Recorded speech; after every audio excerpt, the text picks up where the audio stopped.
Artinya ketika saya dan saudara menjadi orang-orang yang mengagungkan Tuhan karena didapati beriman, maka Yesus akan berkata, pulanglah engkau kali ini dan jadilah seperti imanmu.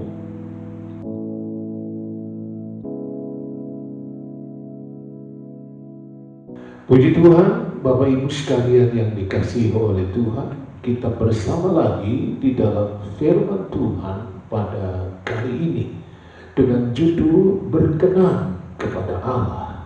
Saudara-saudara, kita memulainya dari Ibrani 11 ayat yang ke-6. Dikatakan begini, tetapi tanpa iman tidak mungkin orang berkenan kepada Allah. Sebab barang siapa berpaling kepada Allah, ia harus percaya bahwa Allah ada dan bahwa Allah memberi upah kepada orang yang sungguh-sungguh mencari Dia. Kalimat pertama dari ayat itu berkata, tetapi tanpa iman tidak mungkin orang berkenan kepada Allah. Tanpa iman itu artinya tidak punya iman. Atau boleh dikatakan dia punya iman tapi imannya bergeser imannya. Ataupun dia punya iman tapi dia menjauh dari hidup sebagai orang yang beriman. Dengan kata lain, tanpa iman adalah orang yang tidak hidup dengan apa yang dia imani itu. Kalau kita melihat kitab Ulangan, di situ dijelaskan bagaimana seseorang itu menjadi orang yang tanpa iman. Ulangan 1 ayat 28 dikatakan begini, kemanakah pula kita maju? Saudara-saudara kita telah membuat hati kita tawar dengan mengatakan orang-orang itu lebih besar dan lebih tinggi daripada kita. Kota-kota di sana besar dan kubu-kubunya sampai ke langit. Lagi pula kami melihat orang-orang enak di sana. Ketika bangsa Israel berjalan dari Mesir menuju tanah Kanaan, mereka sudah diproses begitu banyak peristiwa bersama dengan Tuhan. Ketika mereka sampai menjelang akan masuk ke tanah Kanaan, maka Musa mengutus utusan untuk melihat tanah Kanaan itu. Ketika mereka kembali, ada 10 orang yang cerita tentang tanah Kanaan itu, bahwa di situ orang-orangnya lebih besar dari mereka. Mereka cerita tentang kota mereka yang berkubu sampai ke langit. Mereka cerita tentang kota-kota besar di mana kubu pertahanan mereka demikian kuat, sehingga mereka menjadi tawar. Dan kalimat ayat itu berkata, kemanakah pula kita akan maju? Artinya mereka sudah kebingungan ketika mendengar berita dari saudara-saudara mereka yang masuk ke tanah Kanaan, cerita tentang keadaan Kanaan, cerita tentang penduduknya, cerita tentang kotanya, maka mereka menjadi tawar. Tawar hati itu artinya meleleh, hancur. Yang tadi-tadinya penuh dengan pengharapan, yang tadi-tadinya penuh dengan kobaran iman, keyakinan, karena sudah berulang-ulang melihat bagaimana Allah bekerja di bersama mereka. Tapi ketika mendengar kabar itu, jadilah mereka orang yang tawar hati. Tawar hati artinya semua apa yang terbentuk tadi itu menjadi meleleh, hancur harapannya, hilang semuanya, bergeser imannya. Jadi orang yang tanpa iman itu pertama dikarenakan tawar hati. Apa yang sudah dibangun demikian indah dengan iman yang menyala-nyala hancur karena tawar hati. Tanpa iman tidak mungkin orang berkenan kepada Tuhan. Tawar hati salah satunya yang membuat orang tanpa iman. Kita datangi yang kedua, Matius pasal 13 ayat yang ke-57. Lalu mereka kecewa dan menolak Dia. Maka Yesus berkata kepada mereka, seorang nabi dihormati di mana-mana kecuali di tempat asalnya sendiri dan di rumahnya. Orang-orang Nazaret mendapati Yesus. Yesus menunjukkan kuasanya, Yesus menunjukkan hikmatnya, Yesus menunjukkan apa yang ada di dalam dirinya, kedahsyatan, keluar biasaan yang ada di dalam dirinya. Tetapi ketika mereka tidak bisa menerima asal usul Yesus yang hanyalah anak seorang tukang kayu, di mana saudara-saudaranya mereka kenal, mereka tidak bisa menerima. Mereka menjadi kecewa dan menolak Yesus hanya karena Yesus tidak sesuai dengan apa yang mereka bayangkan. Saudara, ketika kita mempunyai ukuran sendiri, ketika kita mempunyai bayangan sendiri tentang Yesus, dan ketika itu tidak sesuai, maka itu menimbulkan kecewa dan menolak hanya karena tidak seperti yang mereka bayangkan. Kedua, orang menjadi tanpa iman ketika mereka melihat apa yang mereka hadapi itu tidak sesuai dengan apa yang mereka bayangkan.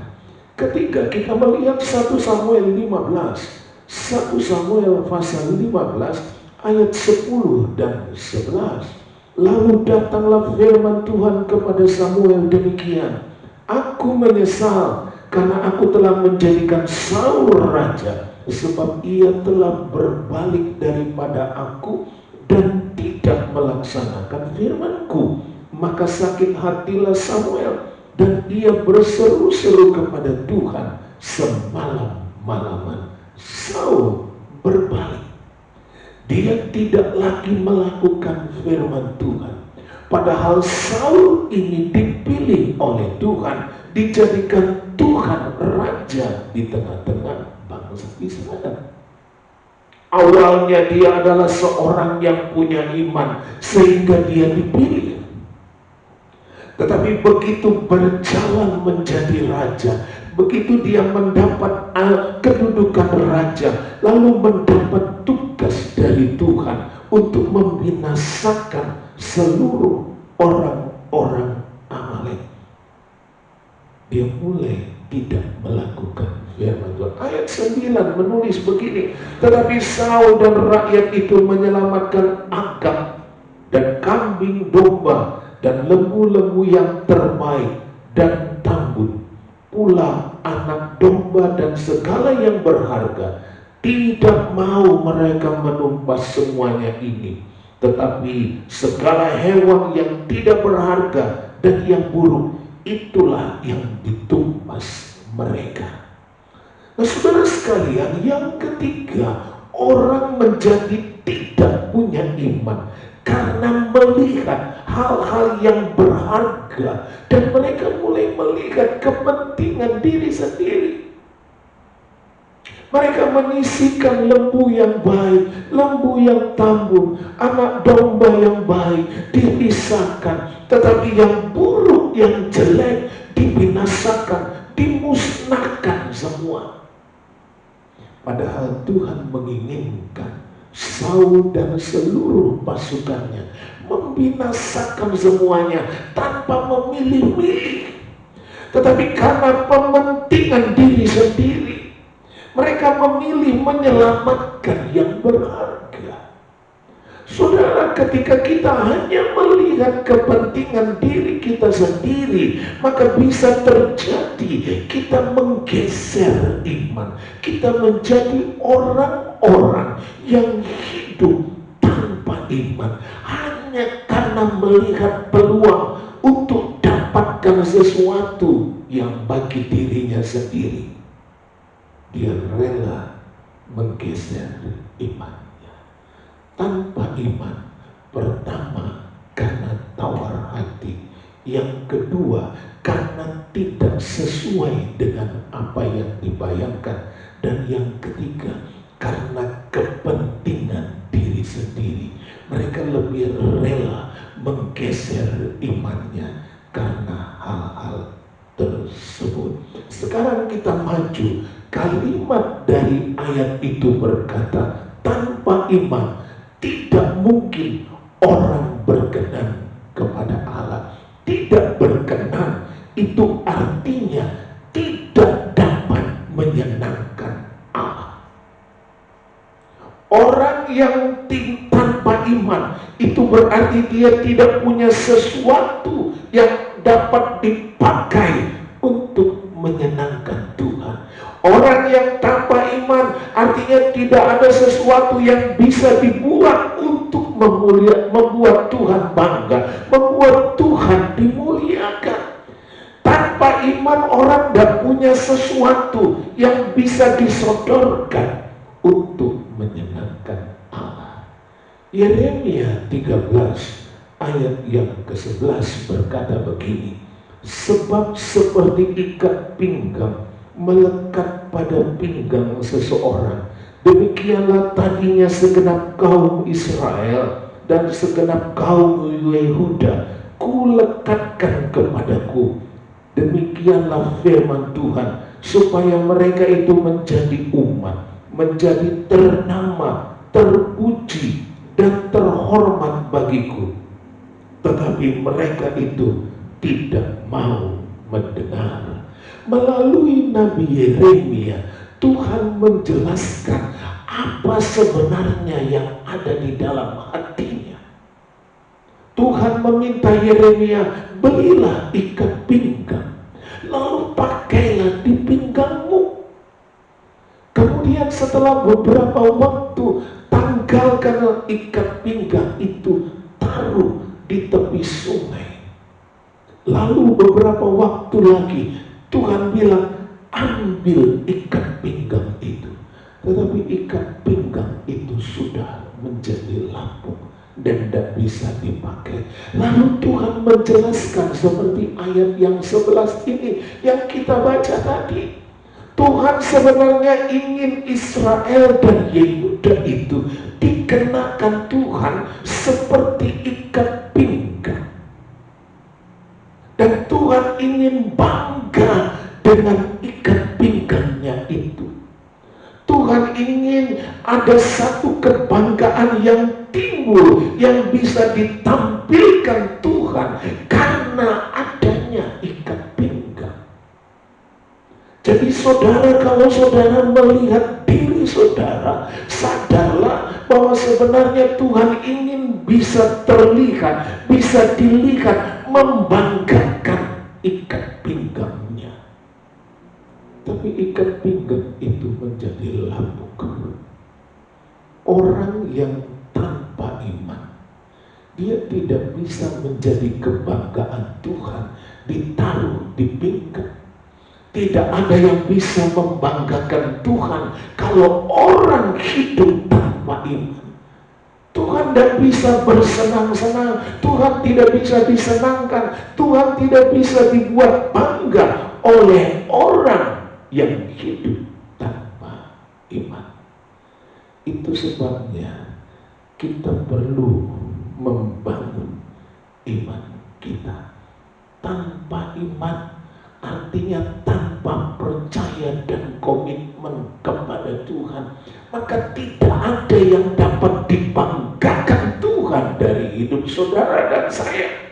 Tidak ada yang dapat menyenangkan Tuhan dari hidup saya dan hidup saudara kalau kita tanpa iman. Sekarang kita lihat, saudara, sebuah contoh yang membuat Tuhan bangga. Matius pasal 8 ayat 8 sampai 10. Tetapi jawab perwira itu kepadanya, Tuhan, aku tidak layak menerima Tuhan di dalam rumahku.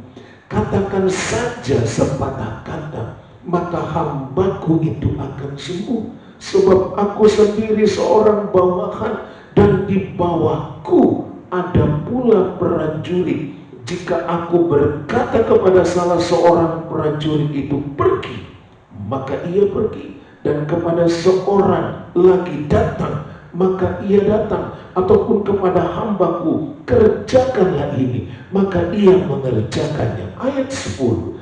Setelah Yesus mendengar hal itu, heranlah ia dan berkata kepada mereka yang mengikutinya, aku berkata kepadamu, sesungguhnya iman sebesar ini tidak pernah aku jumpai pada seorang pun di antara orang Israel. Nah, saudara-saudara, perwira itu adalah seorang yang bukan orang Israel. Tapi dia berbicara kepada Yesus. Dia berkata kepada Yesus, Tuhan, tidak usah datang ke rumahku. Cukup katakan satu kata saja, maka hambaku itu sembuh. Nah, saudara, perwira ini punya iman besar. Iman perwira itu adalah Tuhan berkuasa dan kita ada dalam kuasanya. Itulah pernyataan iman dari perwira itu. Iman yang dikatakan Yesus sangat besar. Dan dikatakan dalam ayat 10, setelah Yesus mendengar hal itu, heranlah ia. Kata heran ini artinya mengagumkan Tuhan. Tuhan seperti terkesima, Tuhan seperti terkejut. Dia mengagumkan Tuhan. Saudara lihat baik-baik, ketika Yesus melihat iman perwira itu, dia kagum. Dia kagum, dia terheran-heran, dia terperanjat. Tuhan menghargakan besar iman yang ada itu. Itu sebabnya tanpa iman tidak mungkin orang berkenan kepada Allah. Perwira ini menjadi gambar bagaimana dia tampil sebagai orang yang punya iman. Tuhan, katakan satu kata saja, maka hambaku akan sembuh.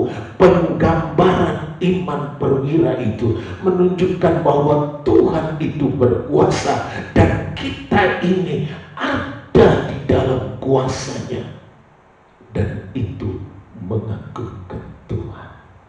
Kalau saja kita punya iman seperti perwira ini, itu membuat Tuhan terkagum-kagum dengan kita. Dia bangga dengan kita, dia bangga, dia kagum, dia sangat menghargai, dia menghormati orang yang punya iman. Iman kita membuat Tuhan senang. Berkenan kepada Tuhan artinya menyenangkan Tuhan. Ada sesuatu yang bisa membuat Tuhan senang dalam hidup kita, yaitu iman. Kalau kita punya iman, itu menyenangkan Tuhan. Itu membuat Tuhan kagum dan menghargakan saudara dan saya. Dia sangat ingin melihat orang-orang yang hidup dengan iman. Pada ayat 13 dikatakan, lalu Yesus berkata kepada perwira itu, pulanglah dan jadilah kepadamu seperti yang engkau percaya. Maka pada saat itu juga sembuhlah hambanya. Saudara, orang yang punya iman, dia akan mendapatkan jawaban. Dia akan mendapatkan pernyataan kuasa dari Tuhan. Karena Tuhan menghargai iman, karena Tuhan bangga, karena Tuhan kagum dengan orang yang punya iman. Maka dikatakan ayat 13, Yesus berkata kepada perwira itu, pulanglah, jadilah kepadamu seperti yang engkau percaya.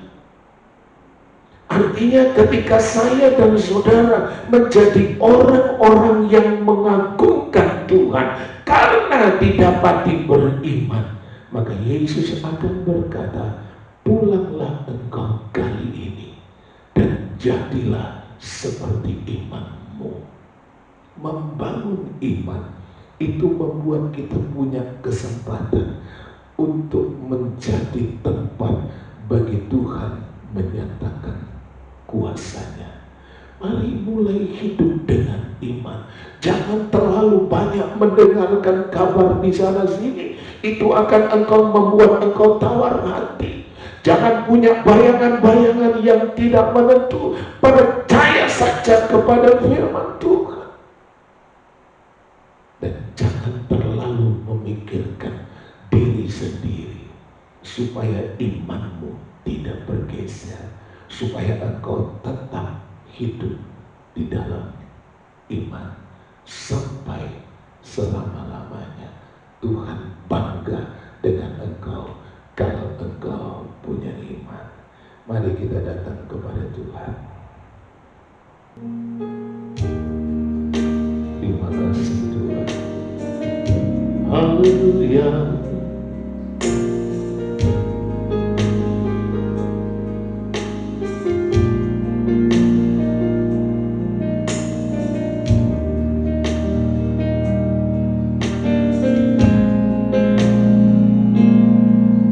Tuhan, kau sempurna dalam rencanamu dan kuasamu. Ku serahkan hidupku, pulihkan dengan rohmu.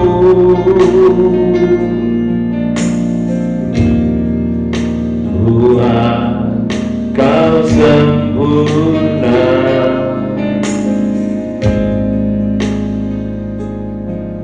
dalam rencanamu dan kuasamu.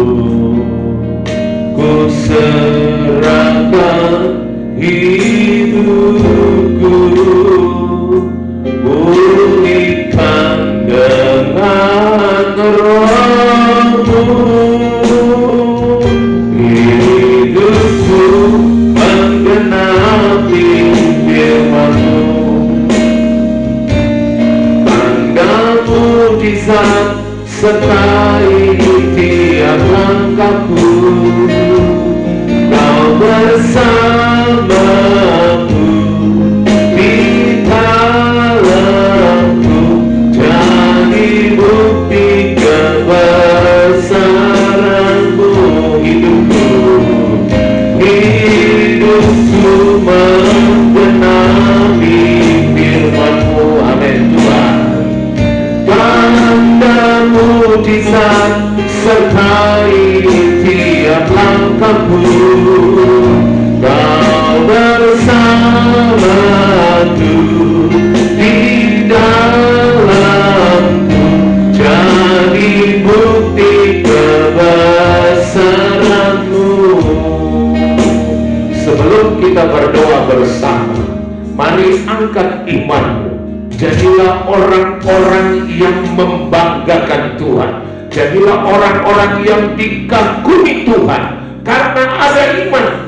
Dan itu akan menarik Tuhan menyatakan kuasanya kepada saudara dan sekalian. Mari kita nyanyi sekali lagi nyanyian ini, bagian refnya.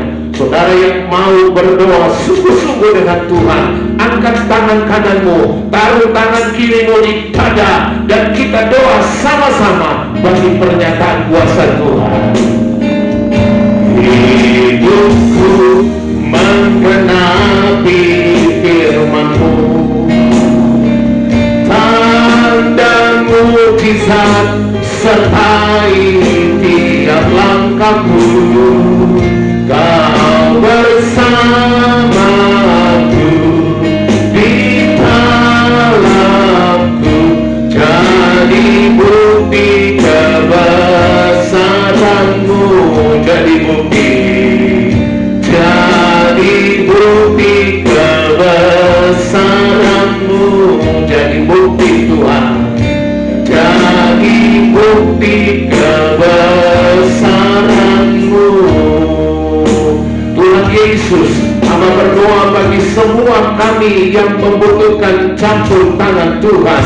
Mereka berdoa dengan sungguh-sungguh kali ini, maka ulurkan tangan-Mu yang berkuasa. Tunjukkan diri-Mu bagi mereka yang sudah hidup dalam iman, yang mengagumkan Engkau, karena Engkau melihat mereka hidup dengan iman. Maka dalam nama Tuhan Yesus, jadilah pertolongan bagi mereka, jadilah mukjizat bagi mereka. Orang yang lumpuh bangkit berjalan, orang yang buta melihat, orang yang tuli mendengar. Dan sekarang di dalam nama Tuhan Yesus, segala belenggu-belenggu dilepaskan, segala ikatan-ikatan dilepaskan. Dan engkau yang sedang sakit, terimalah kesembuhan dari Tuhan pada saat ini. Terima kasih Tuhan, terima kasih karena Engkau membangun kami untuk kami punya iman. Iman yang membuat Engkau heran,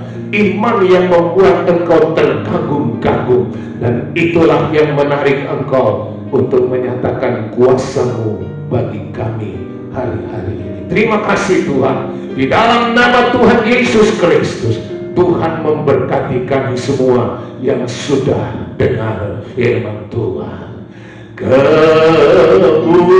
Kemuliaan bagi Tuhan di tempat maha tinggi. Kau Raja diagunkan dan dipuji.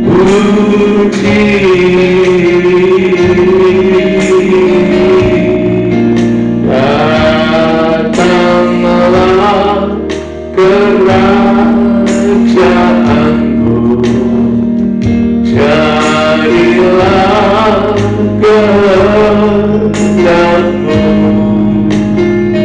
Seluruh bumi penuh kemuliaan-Mu.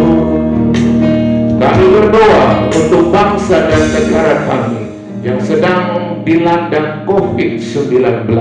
Kami doa di dalam nama Tuhan Yesus, biarlah Engkau menyatakan kuasa-Mu ya Tuhan, membebaskan bangsa dan negara kami dari pandemi ini. Engkau menolong Pak Presiden kami, Bapak Joko Widodo, bahkan seluruh aparat di negara kami ini. Biar Tuhan memberi hikmat kepada mereka, sehingga mereka dapat memimpin dan membawa bangsa dan negara ini melewati kesulitan-kesulitan yang ada dengan sejahtera, dengan pertolongan dan kemurahan Tuhan. Berkati pekerjaan Tuhan, gereja-gereja, anak-anak Tuhan, seluruh bangsa kami Indonesia. Tuhan buka hati kami semua untuk menjadi orang-orang yang menyembah kepada Tuhan saja.